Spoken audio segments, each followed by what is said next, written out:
Yo guys, it's the Master here, and welcome to my review of SummerSlam 2016.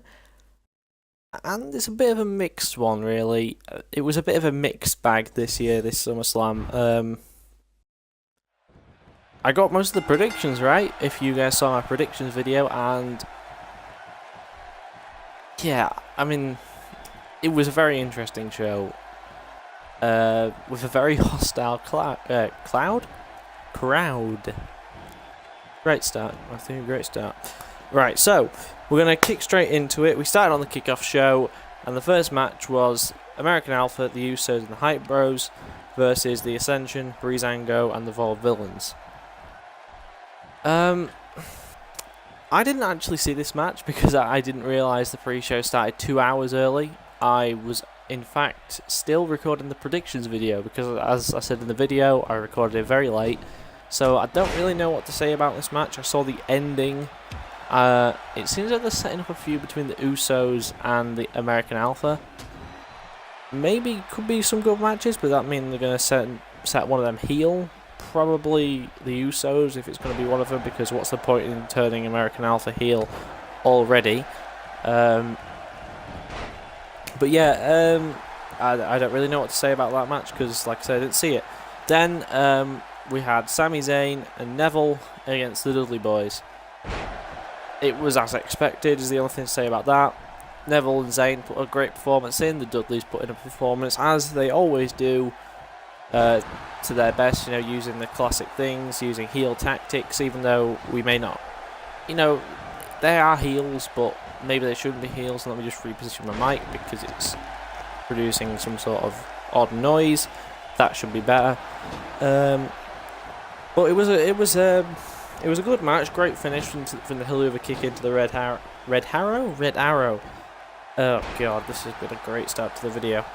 Then the match that had been moved to the pre-show at the very last minute, and I also missed this match because I thought, oh, there's only 2 matches on the pre-show, so I'm just gonna catch up on some other YouTube videos before the actual show.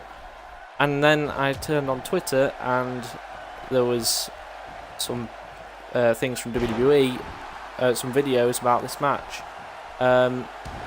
Again, I don't really know what to say about this match because I missed the entirety of it. I haven't actually seen any highlights of it yet, which I really ought to have a look at. But it's Sheamus versus Cesaro. It's best of 7, so we're going to see this probably another 6 times, because let's be honest, it's going to go all the way. Cesaro will probably win the next one, whether that's on this week's Raw, next week's Raw. What's the first Raw pay-per-view? Is it Clash of Champions? I'm not sure. But yeah. Again, I don't really know what to say about this match. But then we got into the main show, and I did actually see this match, guys, okay? And this was Jericho against Enzo and Cass. It wasn't as I predicted. I expected the hometown boys, Enzo and Cass, to go over, but Jericho went over, which I'm fine with, really. I mean, Jericho, legend in the business, maybe expected him to put over the younger talent, but then again, Kevin Owens is a younger talent, and he still needs putting over. So, and I mean, the way they did it, the match, I thought was okay. Not a great match, but a good match. You just worry that they might be setting up, because of Enzo and Cass losing particularly, that they might be setting up for a split between those two. But, you know, we'll have to see how that goes. And the beginning, you know, with the whole doing things with the crowd, you know, the classic Enzo things, it was more pandering, a bit like Mick Foley with his cheap pops.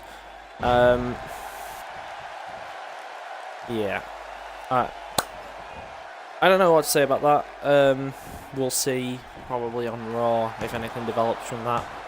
Then this was a surprise for me. Charlotte against Sasha being so low down in the card. I expected that to be just before, you know, the World Championship, the Universal Championship, which we will get onto very vividly.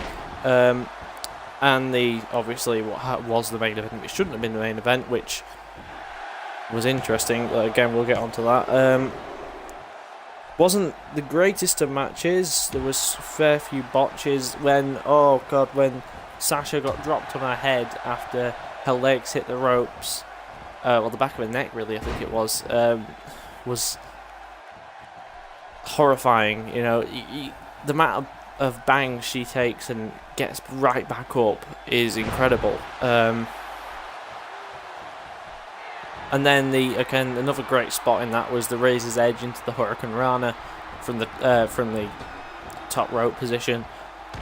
I quite enjoyed the match, I have to say, apart from the ending coming from a roll up that came pretty much out of nowhere. I didn't see it coming. I don't think anyone saw it coming, and we were all kind of left in a bit of shock.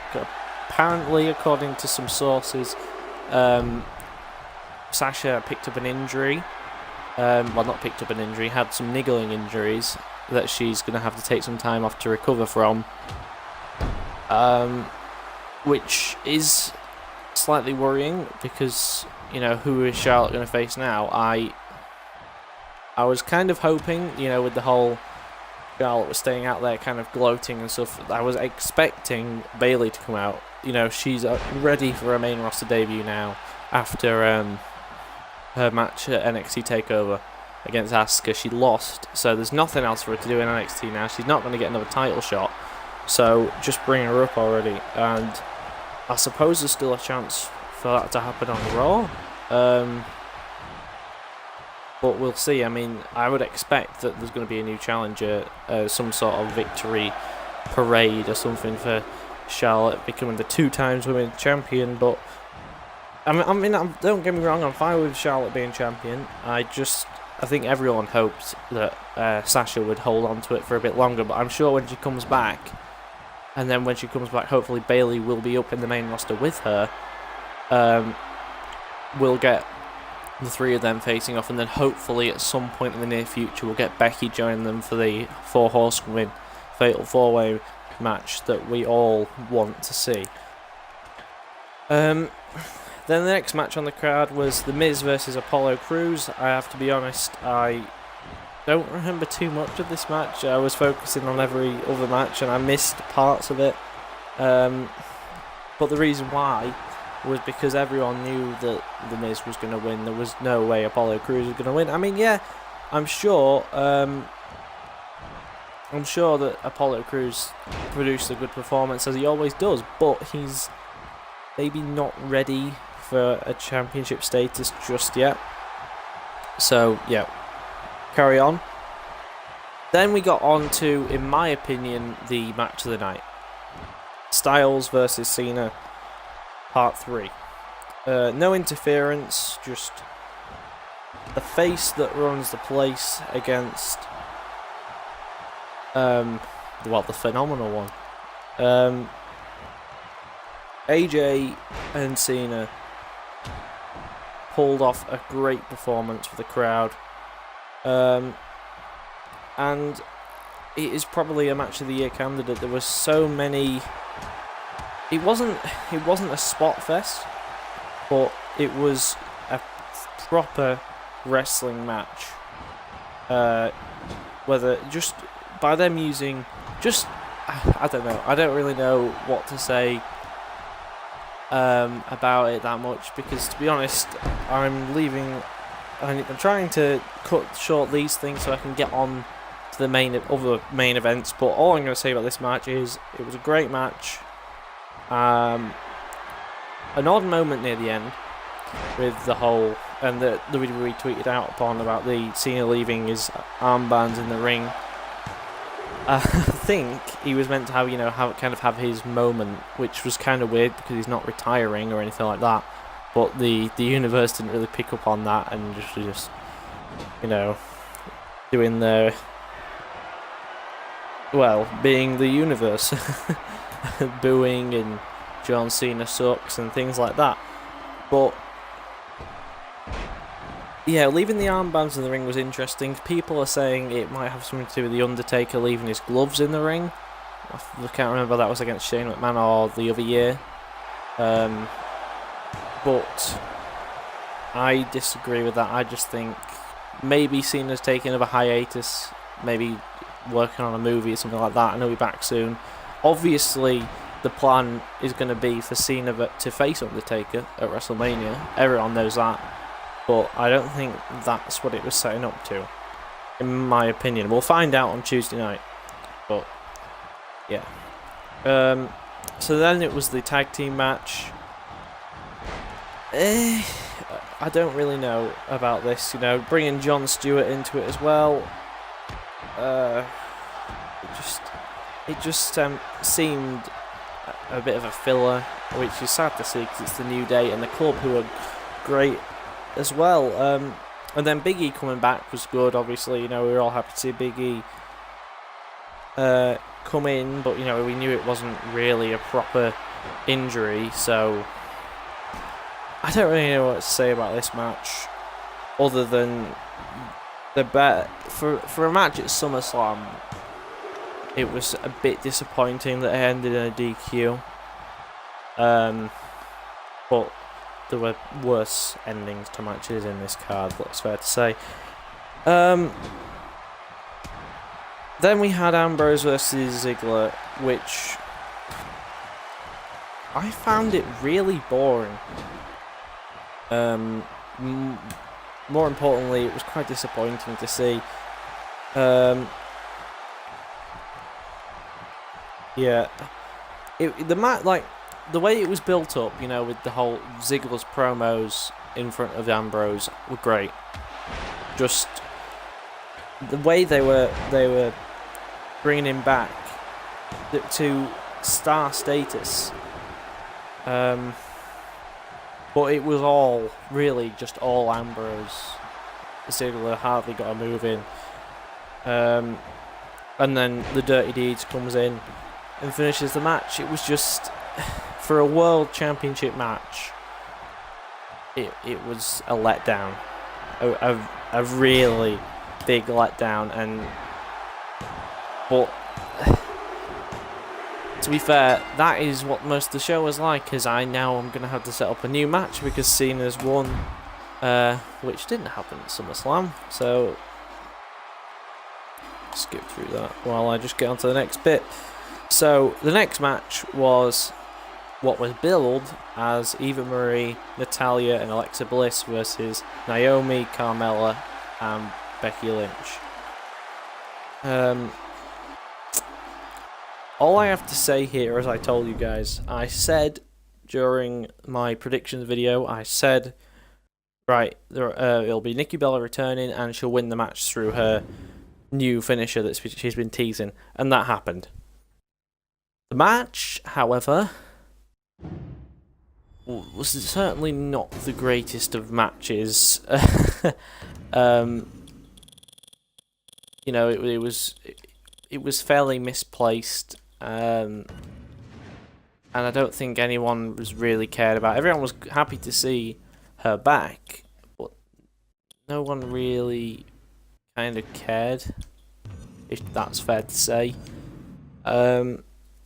So yeah, I don't know. I don't know about that match. It was probably setting up to something big. You had to add the SmackDown Divas onto Divas. Why did I keep saying Divas? Women onto the SummerSlam card. But yeah, I don't know. It was an odd match. Then there was the reveal of the Universal Championship, and what a fantastic job the WWE have done at creating such a prestigious belt. I can't even say I can't even joke about this. It legit looks like something that any of us could have created on the community creations for 2K16. Why they gave it the same design as the World Heavyweight Championship? Is it even the World Heavyweight? Oh, what are they even calling it these days? I don't know. Why they couldn't have just left it as World Heavyweight Championship? I don't know. Or I would have brought back one of the old belts. What was the WCW Championship, the World Heavyweight Championship.